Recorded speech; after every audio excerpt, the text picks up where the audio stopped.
Vinasi. Good morning, everyone.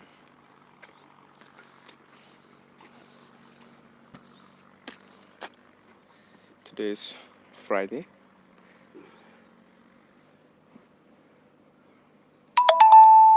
and that 9 January 2026.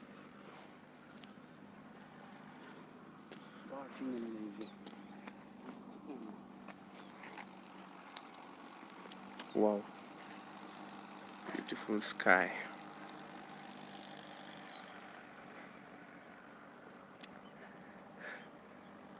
Namda kamante. Itihas.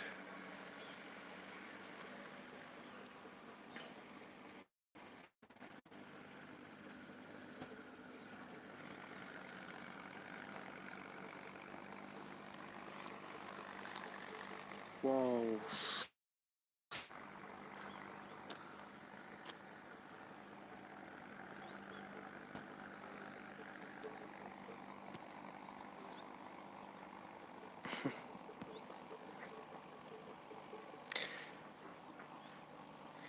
Indagi yokslage.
Let's begin.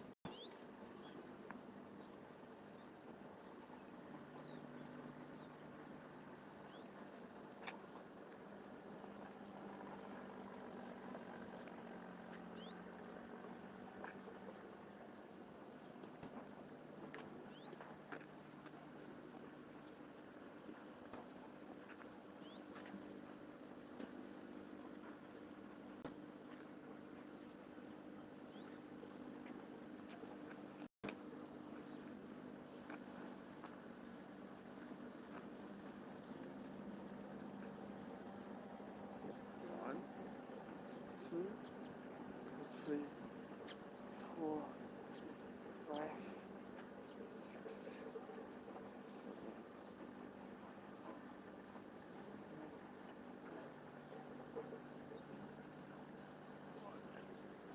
two, four, five, six, seven, eight, nine, 10.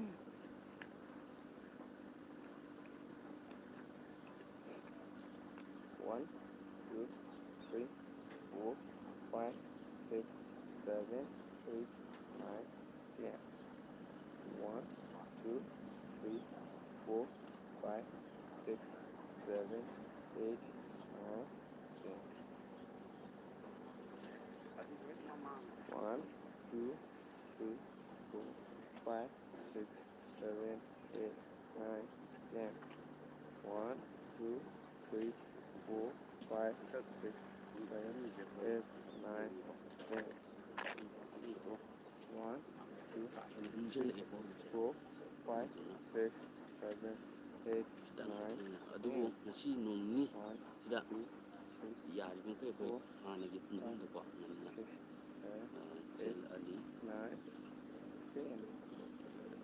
신용이 극연이 One, 갈등 two, 3, 4, 5, 6, 7, 8, 9, 10. 1, 2, 3, 4, 5, 6, 7, 8, 9, 10.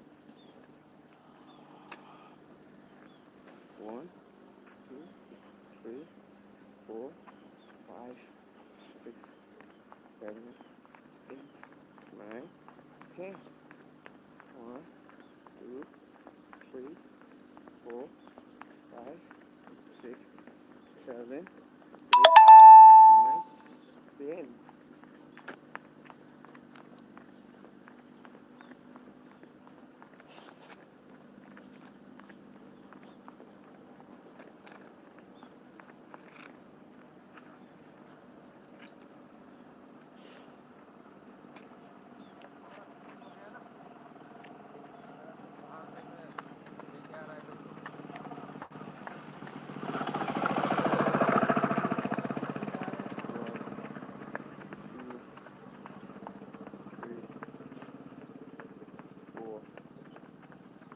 Five,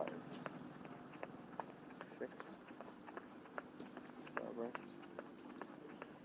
8, 9, 10.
One, 2, 3, 4, 5, 6, 7, 8, 9, 10, 11, 12, 13, 14, 15, 16, 17, 18, 19, 20, 22, 24, 5, 6, 7, 8, 9, 10.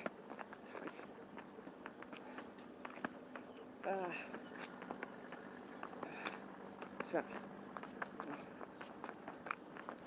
2, 3, 4, 5, 6, 7, 8, 9, 10, 11, 12, 13,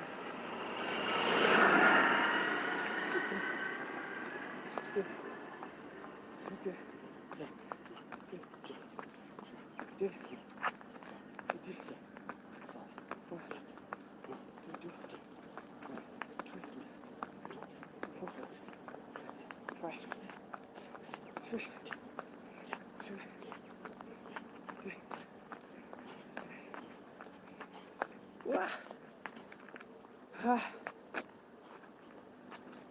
와.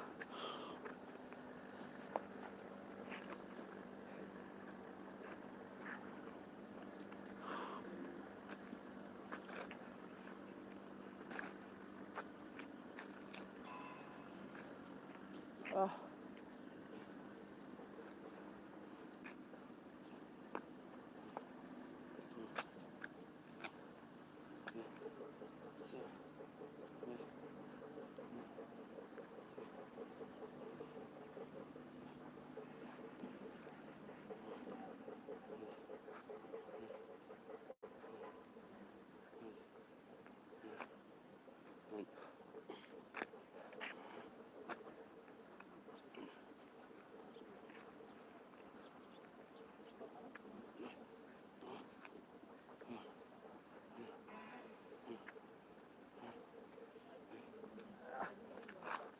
아.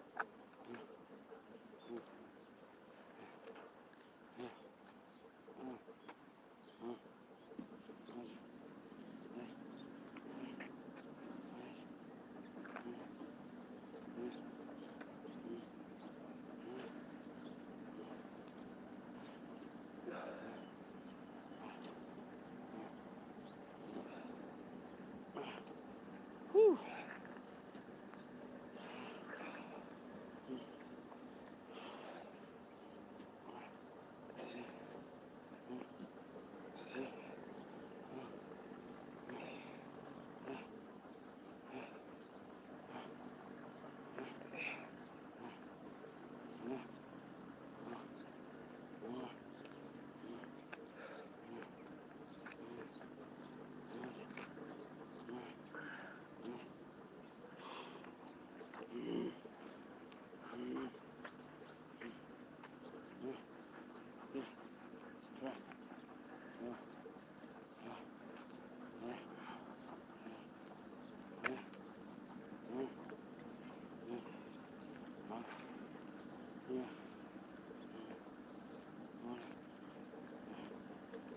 아이씨.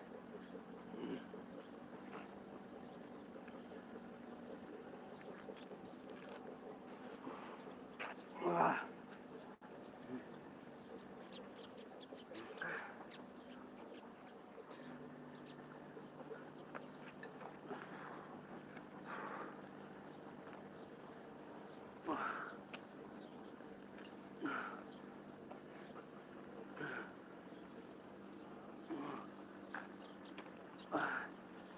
Ta lại.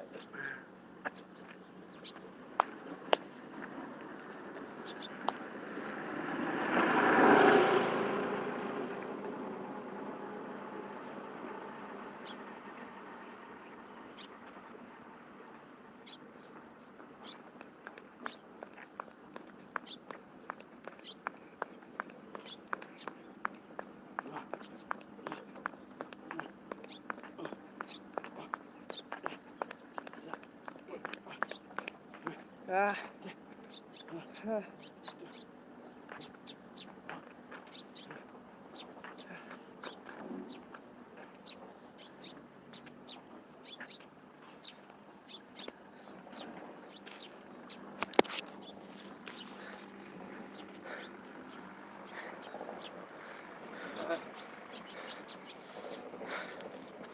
Good morning, everyone. Good morning.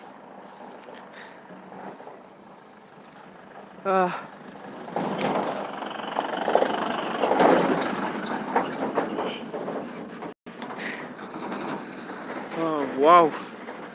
Beautiful, so beautiful. Wow. Fancy.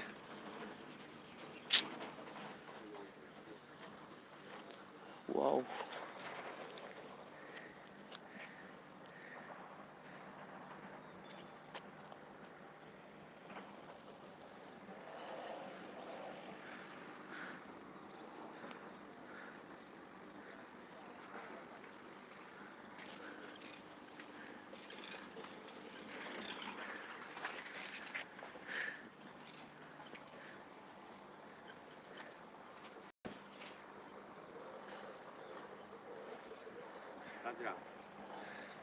Salad. Okay. Lại cái gì?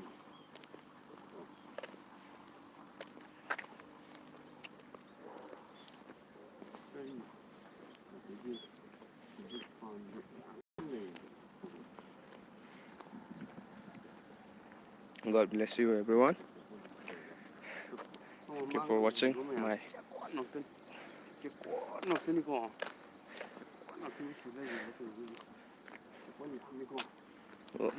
live.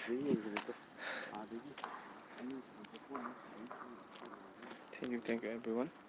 Once again, see you next.